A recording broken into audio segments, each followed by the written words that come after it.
Hi అండి, నమస్తే.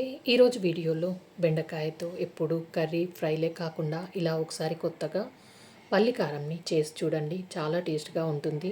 వేరే కూర అవసరం లేకుండా అన్నం మొత్తం ఈ కారంతోనే తినొచ్చండి, అంత టేస్ట్గా ఉంటుంది.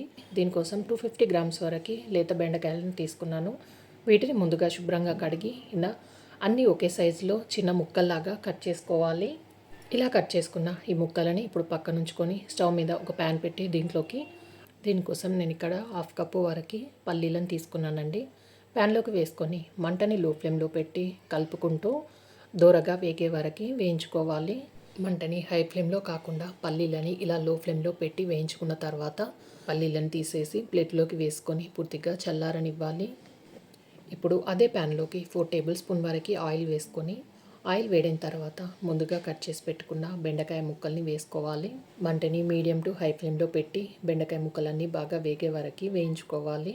ఇలా ఫ్రై చేయడం వల్ల ఇందులో ఉండే జిగురు మొత్తం పోయి బాగా వేగిపోతాయండి. ఇలా కలుపుకుంటూ జిగురు పోయే వరకు బెండకాయ ముక్కలు కలర్ మారి బాగా వేగే వరకు ఫ్రై చేసుకోవాలి. బెండకాయ ముక్కలు ఫ్రై అయ్యేలోపు మిక్సీ జార్లోకి ముందుగా వేయించి పెట్టుకొని చల్లారిన పల్లీలు వేసి ఒక 10-15 వరకు పొట్టు తీసిన వెల్లుల్లిపాయల్ని, అలాగే 1 టేబుల్ స్పూన్ ఉప్పు, మీరు రుచికి సరిపడా ఉప్పు వేసుకోండి.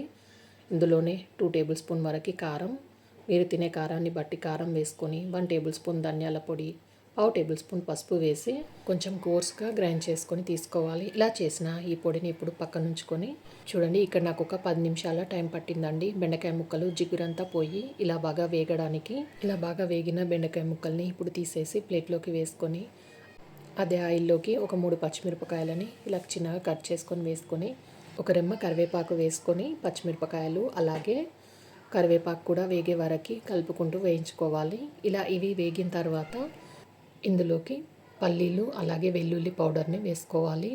మీరు మొత్తం కారమైన వేసుకోవచ్చు. కొంచెం కారం ఎక్కువగా ఉంది అంటే ఈ పౌడర్ని కొంచెం తగ్గించైనా కూడా వేసుకొని చేసుకోవచ్చండి. నేనైతే మిక్సీ పట్టిన మొత్తం కారపొడిని ఇందులోకి వేసుకుంటున్నానండి. ఈ పౌడర్ని ఒక 2-3 నిమిషాల పాటు ఆయిల్లో బాగా ఫ్రై చేశాక ఇందులోకి ముందుగా వేయించి పెట్టుకున్న బెండకాయ ముక్కల్ని వేసుకొని బెండకాయ ముక్కలకి వేయించిన పల్లి కారం బాగా పట్టేటట్టుగా ఒక 3-4 నిమిషాల పాటు కలుపుకుంటూ వేయించుకోవాలి.